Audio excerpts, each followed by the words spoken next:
Assalamualaikum warahmatullahi wabarakatuh. Saya Latifah Num Az-Zahra dengan NIM C0D022041. Di sini saya akan menjelaskan materi tentang konsep dasar akuntansi pajak, mata kuliah akuntansi perpajakan dengan dosen pengampu Dr. Wirmi Eka Putra, SEMSI, CIQNR, CSRS.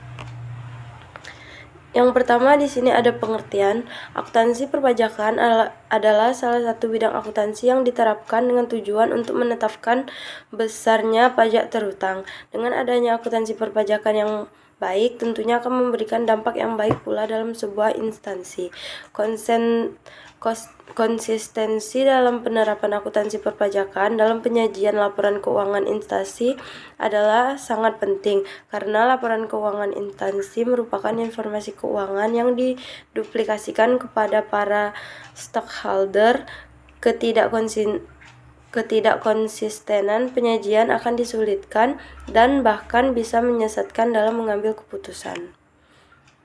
Fungsi akuntansi perpajakan ada 4. Yang pertama, sebagai dokumentasi perpajakan tahunan yang bisa dipakai untuk perbandingan dan mengetahui riwayat keuangan perusahaan. Yang kedua, sebagai laporan keuangan resmi yang bisa kita paparkan saat ingin mendapatkan investor atau kegiatan publikasi lainnya. Yang ketiga, sebagai bahan analisis untuk mengetahui besar pajak yang harus dibayar perusahaan atau lembaga keuangan di masa yang akan datang. Yang keempat, sebagai strategi analisa pajak dan perencanaannya di masa yang akan datang. Prinsip akuntansi perpajakan ada 3. Yang pertama, kesatuan, yaitu prinsip ini menyatakan bahwa sebuah perusahaan merupakan satu kesatuan ekonomi yang tidak dapat disatukan dengan entitas ekonomi lain, yaitu pemilik perusahaan atau lembaga lain yang secara hukum tidak memiliki hak. Yang kedua, historis. Prinsip historis mengharuskan pencatatan keuangan secara real terhadap pembiayaan sebagai barang atau aset. Misalnya apabila perusahaan membeli sebuah bangunan seharga 25 juta, tetapi dalam proses penegosiasi akhirnya didapatkan harga 200 juta, maka pencatatan yang harus dibukukan adalah senilai 200 juta sesuai kesepakatan akhir yang dibayarkan. Yang ketiga, pengungkapan penuh. Untuk mendapatkan hasil yang akurat, setiap pencatatan aktivitas keuangan harus disajikan secara informatif dan detail. Bahkan kalau perlu, tambahkan catatan kaki atau lampiran penting sebagai referensi. Klasifikasi akuntansi perpajakan ada 2, yaitu pertama, pajak langsung adalah pajak yang dikenakan berdasarkan jumlah penghasilan dan kekayaan yang dimiliki. Untuk besarnya pajak sudah diatur dalam Undang-Undang Perpajakan. Pembayaran pajak langsung ini harus dibayarkan oleh wajib pajak secara langsung, tidak boleh diwakilkan atau dibebankan kepada orang lain. Yang kedua, pajak tidak langsung, yaitu pajak yang dibayarkan ketika terjadi sebuah transaksi keuangan. Bedanya, pajak tidak langsung ini bisa dibebankan atau dipindahkan kepada orang lain.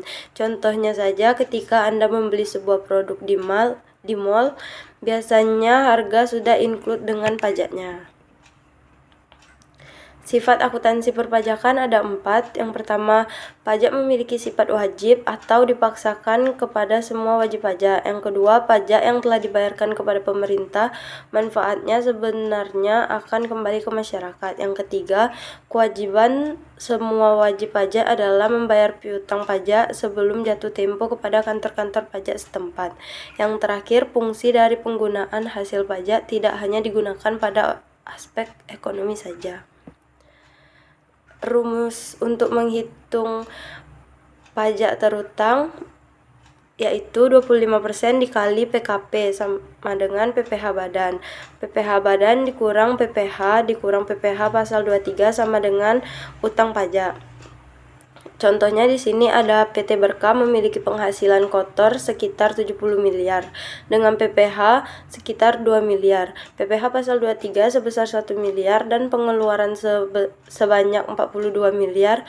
Untuk mengetahui berapa PKP perusahaan, kurangi penghasilan kotor dengan pengeluaran berdasarkan rumus tersebut, berarti PKP PT Berkah sama dengan 75 miliar dikurang 42 miliar sama dengan 78 miliar. Jadi pajak terutang PT Berkah adalah 25% dikali 28 miliar. Hasilnya 7 miliar. 7 miliar dikurang 2 miliar dan dikurang 1 miliar sama dengan 4 miliar. Hanya itu yang dapat saya sampaikan. Assalamualaikum warahmatullahi wabarakatuh. Bye-bye.